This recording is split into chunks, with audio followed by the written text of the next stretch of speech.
Comment ça va le cercle? On va revenir sur l'allégorie de la caverne de Platon. L'allégorie de la caverne de Platon, c'est un peu comme Matrix, le premier, pour ceux qui ont vu le film. C'est un peu comme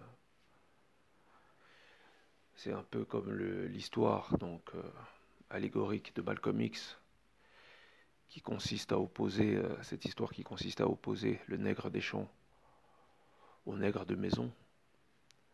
Donc ces trois histoires, c'est en fait la même histoire, mais racontée différemment. L'allégorie de la caverne de Platon, c'est intéressant puisque ça nous amène à comprendre qu'en réalité, nous sommes peut-être dans le même monde, mais psychologiquement, on est dans des mondes parfois différents. Et lorsqu'on prend conscience de certaines choses et qu'on est dans une certaine forme de paralysie cérébrale généralisée, eh ben, mieux vaut fermer sa gueule. Donc, l'allégorie de la caverne de Platon, du peu dont je m'en souvienne, c'est l'histoire de prisonniers d'une caverne. Et donc, ils sont dos à la sortie de cette caverne. Donc, je ne la raconte pas parfaitement, bien entendu. Débrouillez-vous, hein. Allez vous renseigner ou allez la lire, c'est quelque chose d'assez court. Et donc, ils ne voient que des ombres. Ils ne voient que des ombres jusqu'au moment où l'un d'eux finit par sortir donc, de la caverne. Et là, ils se rendent compte qu'en fait, ce qu'ils percevaient comme des ombres, c'était quelque chose de vivant. C'était des choses qui existaient. Et donc, quand il retourne dans la caverne, content de sa nouvelle découverte, il essaye de le partager aux autres prisonniers et il se fait tuer. Parce que les autres ont confondu ces ombres à des divinités ou à des réalités qui n'en étaient pas en fait. La seule chose et la seule erreur qu'il a fait, c'est de leur dire, plutôt de les sortir de leurs croyances. Et donc, lorsque vous êtes entouré de gens qui ont des croyances limitantes, il ne sert à rien parfois, d'essayer de les sortir de là. La seule chose que vous avez gagné, c'est soit des ennemis, soit des gens qui vous voudront, je vais y arriver, qui vous voudront du mal. Qu'est-ce que ça nous dit sur notre réalité aujourd'hui? Lorsque vous êtes dans des ambitions qui sont supérieures aux gens de votre entourage, les gens de votre entourage sont persuadés qu'ils vont vivre la même chose ad vitam aeternam. Et ils ne pensent pas qu'ils vont sortir donc de leur réalité. Bien entendu, ils en parlent. C'est un peu comme Jésus. Tout le monde en parle. Mais qui y croit vraiment? Ça, on peut le voir à travers les actes. C'est un peu comme la religion. Bien entendu, c'est une minorité. Partout où vous êtes, les gens ont des croyances. Maintenant, il y a une minorité de ces gens qui peuvent sortir de ces croyances, ou qui veulent sortir de ces croyances. Mais les autres s'accrochent à leurs croyances, parce que c'est ce qui leur permet de garder une certaine forme d'équilibre. Sans ces croyances, ils sont obligés peut-être de revenir à eux, et il y a peut-être à l'intérieur d'eux des insécurités qui ne les permettent pas de sortir de ces croyances. Certaines personnes n'évoluent pas. Oh, bien sûr, elles peuvent avoir le permis, hein. Tout le monde peut avoir le permis. Elles peuvent avoir un petit boulot sympa. Elles peuvent avoir des diplômes et consorts. Mais elles n'évoluent pas fondamentalement. Elles peuvent se marier. Tiens, elles peuvent même devenir des parents. Certaines personnes peuvent devenir des parents. Mais ils n'évoluent pas fondamentalement. C'est marqué nulle part que lorsque je deviens parent, j'évolue. Il y a 9 mois entre l'accouchement, plutôt le moment où vous faites la chose et puis l'accouchement. À peu près. Pour les scientifiques, vous pourrez me corriger dans les commentaires. Mais entre-temps, personne vous initie à cette responsabilité, qui est la vie, qui est être responsable d'une vie. Donc les gens ne changent pas. Maintenant, ces gens qui ne changent pas, vous en faites partie. Vous ne changez pas non plus. Et donc il sera difficile de vous rendre compte, au moment où vous stagnez dans vos croyances, qu'il faut sortir de ces croyances. Et le plus gros, ou plutôt le plus lourd des fardeaux, c'est l'affect. C'est pour ça qu'on associe souvent la moralité au peuple. Le peuple a une religion. Le peuple a des croyances. Le bien, le mal, ce genre de choses. Qui permet de maintenir tout le monde ensemble. Ou docile. Parce que c'est l'affect, ou plutôt la morale, ou la morale affective, ou le fait d'aimer certaines personnes, qui vous empêche de voir ces personnes, donc de voir le monde tel qu'il est. Donc l'affect, qui est présenté comme quelque chose de bien, peut vous détourner du vrai.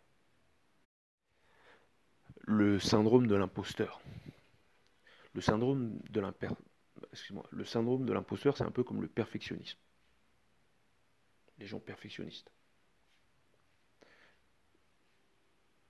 Parfois, ne pas avoir confiance en soi, c'est une bonne chose. C'est pas ce qui est dit dans les histoires de développement personnel, etc. Ne pas avoir confiance en vous, ça vous permet de vous remettre en question.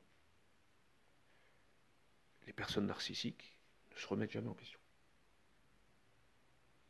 Même quand ils font des choses aberrantes, ils ne portent jamais la responsabilité de leurs actes. Ils ne doutent jamais. Mais c'est bien d'avoir un narcissique à ses côtés lorsqu'on a besoin d'effectuer des tâches ou de quelqu'un qui effectue des tâches à notre place. Des tâches qu'on ne veut pas effectuer. Parce que quelqu'un qui n'a pas de doute, si vous lui dites faites ci ou faites ça, tiens, les hauts gradés dans les entreprises, psychopathes pour la majorité d'entre eux, est-ce que vous avez envie de mettre quelqu'un à la porte? Vous le mettez dans l'embarras, vous êtes aussi dans l'embarras, vous gênez toute une famille, il a peut-être une famille, etc. Engagez des psychopathes. Le psychopathe, lui, il va le faire volontiers. Donc, c'est bien, le psychopathe. Parce que lui, il ne doute pas. Mais le problème, c'est qu'à la tête d'une organisation, il ne faut pas des psychopathes. Il faut des gens qui doutent. Et donc, ces gens qui doutent finissent par aboutir à des choses qui sont élévateurs peut-être pour le collectif. Et donc, votre syndrome de l'imposteur, il joue contre vous, mais en même temps, il joue pour vous et contre vous. C'est-à-dire qu'il vous permet d'être original, d'aller vers des choses atypiques, mais en même temps, vous avez constamment l'impression d'être un imposteur, de vous tromper. Alors que les gens qui sont sûrs d'eux, ils ne se trompent jamais. Parce qu'eux, ils ont la notice. Ils font comme c'est marqué dans le règlement. Alors eux, quand ils sont à l'église, ils ont toujours le joli costume bien repassé, et ils connaissent tout le monde, et voilà, ils ne doutent pas de la parole. Ils ont des croyances. Et ils ne remettent jamais en question leurs croyances. Vous saisissez maintenant la nuance qu'il y a entre quelqu'un qui peut se permettre de remettre en question ses croyances et quelqu'un qui ne le peut pas.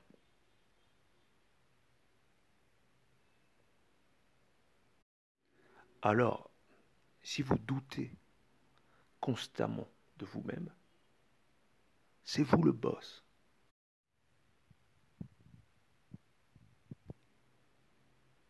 Et c'est justement ce doute qui vous permet d'être un bon maître. Parce que celui qui ne doute pas, qu'est-ce qu'il devient? À part un tyran. À part quelqu'un qui suit le règlement. À part quelqu'un qui devient une espèce de gourou qui pousse les autres à continuer de perdurer dans leurs croyances limitantes. Parce que le con, il ne doute pas. Il n'est pas à l'origine de ses idées, mais il ne doute pas. Alors que celui qui est à l'origine du concept, il est plein de doutes. C'est pour ça qu'il a des concepts, c'est pour ça qu'il les crée. D'ailleurs, vous connaissez cette phrase. Le con, il peut tout se permettre. Les cons peuvent tout se permettre. D'ailleurs, c'est à ça qu'on les reconnaît. Cette phrase est bien connue. Mais c'est pas pour rien. Ça veut tout dire. Et donc, pour revenir à notre sujet, quelqu'un qui est dans des croyances, vous ne pouvez pas le sortir. À moins qu'il laisse une petite fenêtre au doute. Mais quelqu'un qui croit à 200% aux choses qui l'entourent, aux endoctrinements général ou à l'endoctrinement qui lui a été inculqué. Quelqu'un qui est prêt à défendre l'État, le système, etc. Lui, vous ne pouvez pas l'aider. C'est pas parce que vous avez des arguments intelligents ou intelligibles qu'il va sortir de ses croyances. Le seul qui peut le sortir de ses croyances, c'est lui-même. Et pour certains, c'est impossible. La vérité, c'est pas pour tout le monde. La vérité peut te rendre fou. Ou peut rendre fou certaines personnes, notamment ces gens-là, qui ne veulent pas sortir de leurs croyances. Et peut-être qu'il y a une raison au fait qu'ils ne veulent pas sortir de leurs croyances. Peut-être que ce qu'ils craignent, c'est la folie. C'est pas pour eux, c'est pas pour tout le monde. Certaines personnes fonctionnent en mode automatique. Des automates. Des agents de la matrice, appelez ça comme vous voulez. Des nègres de maison, appelez ça comme vous voulez. Certaines personnes ne sortiront pas de là. Il faut juste avoir conscience de qui on a affaire. Et si vous êtes quelqu'un qui remet en question les choses et qui évolue d'année en année, quand je parle d'évolution, je ne parle pas d'une évolution selon la matière. Je suis devenu quelqu'un, j'existe dans la société, je suis célèbre, je suis riche. Je ne parle pas de ce genre de conneries. Si vous pouvez monter haut, discutez pas avec ceux qui sont au sol.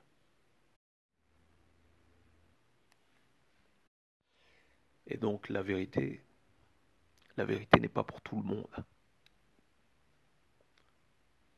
La vérité, c'est pas pour les gens qui sont incapables de muter, parce que la vérité mute. Ce qui est vrai aujourd'hui ne le sera peut-être pas demain. Ce qui est vrai dans une culture ne l'est pas dans une autre. Et donc si vous êtes incapable de muter, la vérité n'est pas pour vous. La vérité n'est pas statique. Il n'y a pas une vérité qui se définit et qui reste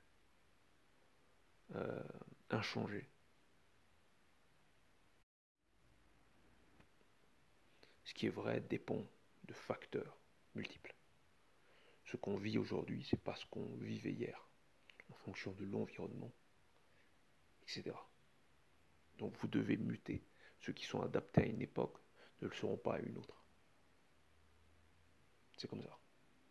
Les choses changent. Et changer, c'est pas pour tout le monde.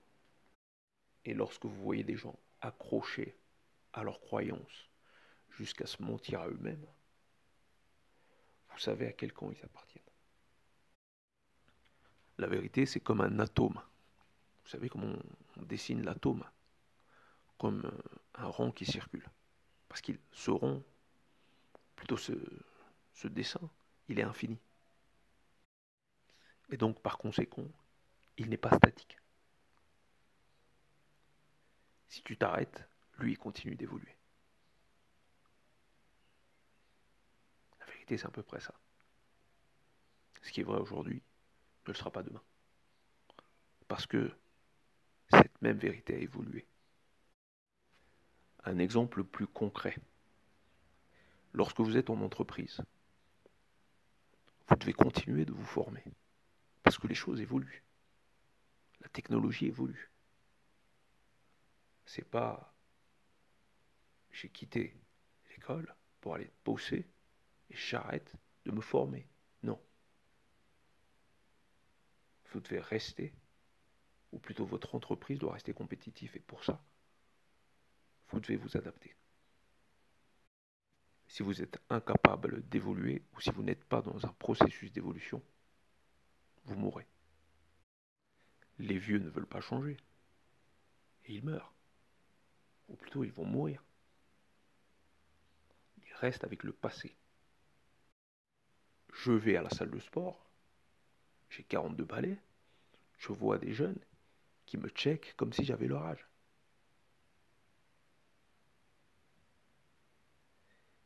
Et je retourne dans la vie active, je croise des gens de mon âge, et je me demande qu'est-ce qui s'est passé. C'est comme si le temps s'était arrêté pour moi, pas pour eux.